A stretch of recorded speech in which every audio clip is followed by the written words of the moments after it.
Please subscribe to Bear Nerd Fun. Smash the like button. Goodbye. Hail to all.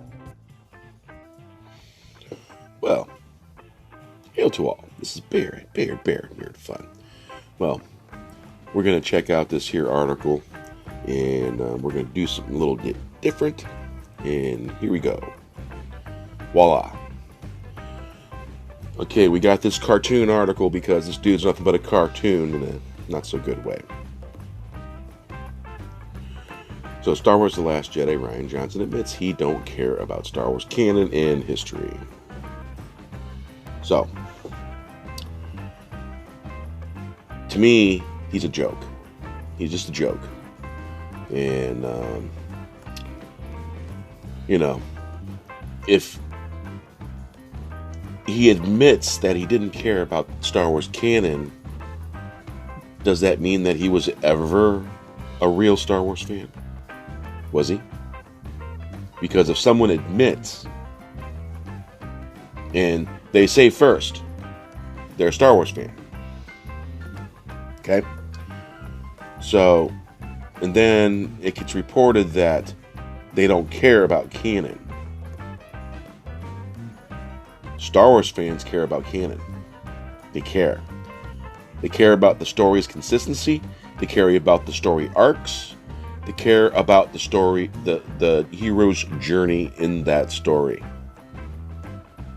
And when you have a director of a huge IP like Star Wars, then it gets out that they didn't care about canon. So I think it might have been 2015, maybe a little bit later, that Rian Johnson in an interview was saying, "Oh man, I love people to go out, half the people to go out pissed and half the people to like it." Loves controversy. Lives for it. So yeah, that's that. And we will see y'all later today on The Fourth Wave. Hail to the Fourth Wave.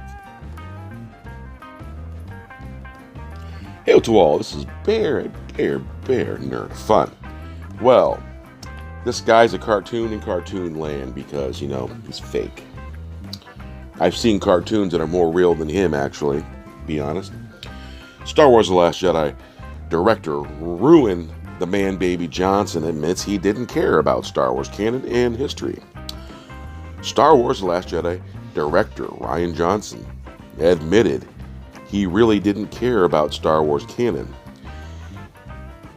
In a recent interview discussing Johnson's Knives Out film, Johnson was asked if the Hollywood Reporter Natalie Herzl, "Whenever you are writing, let's say you are creating your own universe, you said you don't think about actors, you are starting something from scratch. How is that approach versus something where you have a pre-existing universe? If you are writing characters for Star Wars, you have this universe, you have characters that everybody knows, and when you are doing something from scratch, do you find your approach is different for that?" Johnson would respond, "No, not at all, because I don't really think in terms of universe or in terms of creating worlds or whatever. That's not that interesting to me." He continued, "The only thing that is interesting to me is story and the story specific too. Like whether you are writing a Star Wars film that's part of 3-movie trilogy or a quote-unquote original thing like Knives Out. You are still telling a story that is new to the thing that you are doing that has to work within the context of that movie." Johnson added, so to me, that the notion of what's the entire galaxy of the world that you are creating something, I can't imagine getting excited about creating that. To me, what I'm excited about is creating a 2-hour-long experience for an audience to have in the theater. And that means how they engage moment to moment and with the story and the characters that are on the screen. And that doesn't change in either one of those. The answer is not really shocking given the product we saw in The Last Jedi. The movie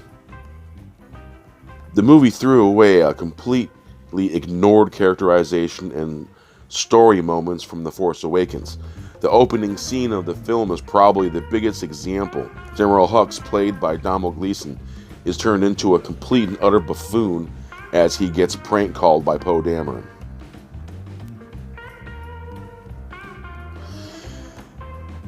This is a stark contrast to not only the opening crawl of The Last Jedi that reads, "The First Order reigns, having decimated the peaceful Republic's supreme leader.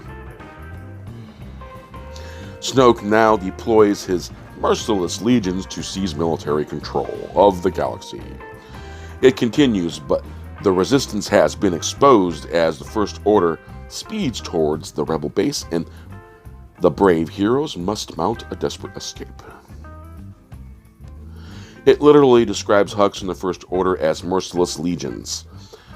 But what we get is a bumbling buffoon who falls for a prank phone call and delays killing Poe Dameron. That's pretty much the opposite of merciless. If Hux were indeed merciless, he would have blasted Poe Dameron out of the sky without even communicating with him.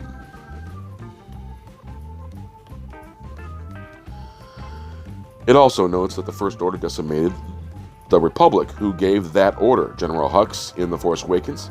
Here's a refresher. This is the guy Rian Johnson had on the receiving end of the prank phone call from Poe Dameron in The Last Jedi.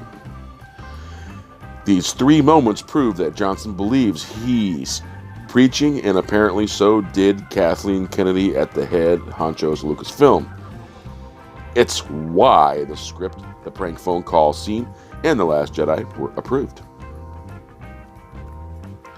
However, radically changing characters that are part of a much larger narrative doesn't work on audiences.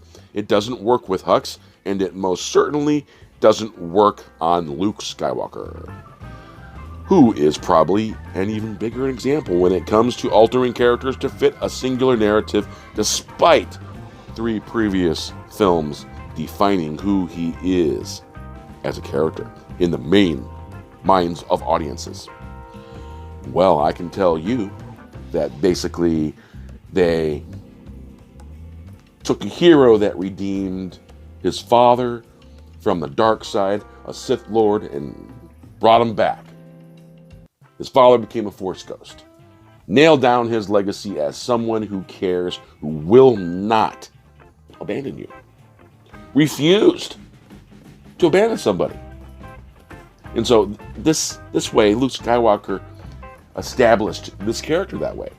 This was our hero. Basically, everybody loves Luke Skywalker, and everybody just hated what they did to Luke Skywalker, what Rian Johnson did. Basically, they took a clawed hand, razor sharp claws, reached out, grabbed his balls and his stick, and yanked it and ripped it right out. That's what they did to Luke Skywalker.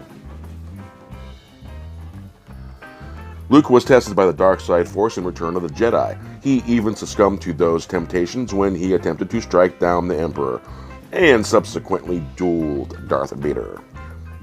However, he would eventually resist those temptations and choose to sacrifice his own body, rather than allow his soul to be corrupted by the dark side. As Anakin Skywalker had.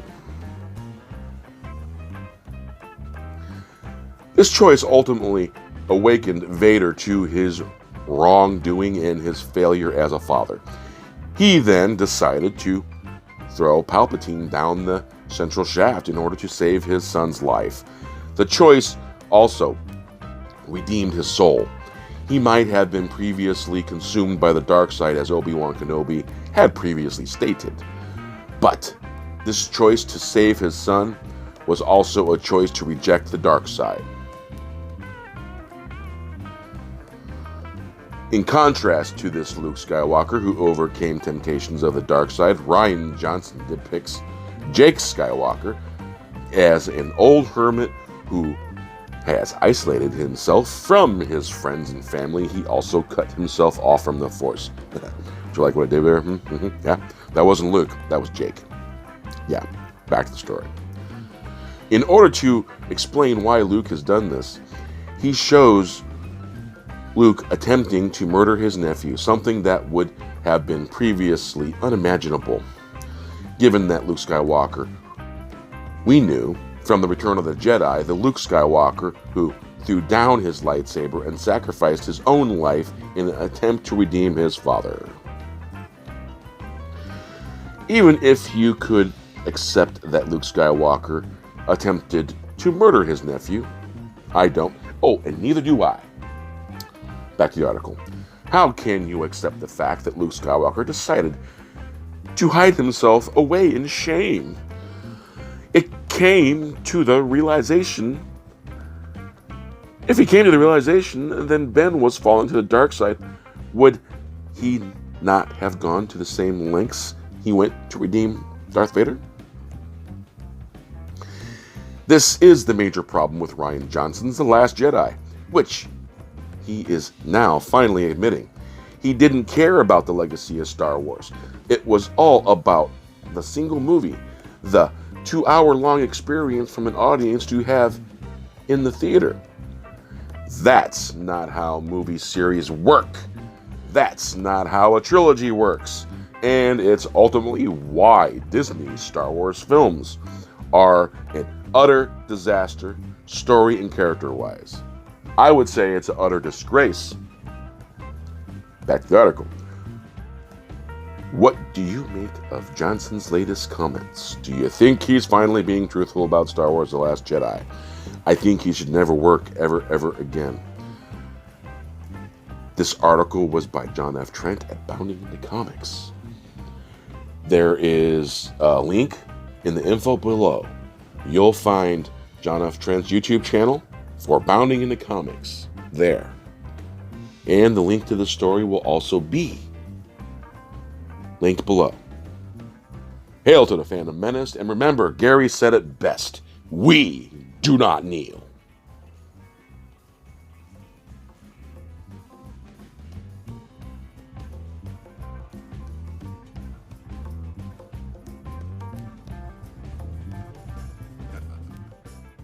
Remember, when you go woke, you go broke. Go. Please subscribe to Bear Nerd Fun. Smash the like button. Goodbye.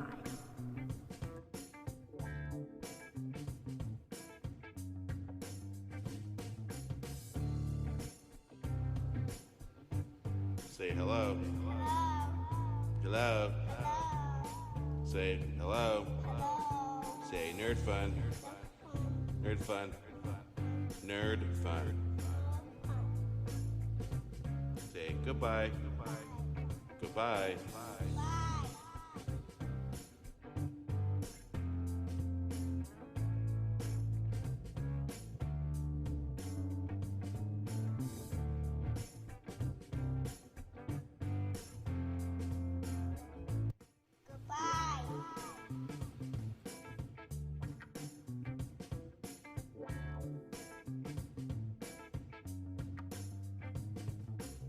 Hail.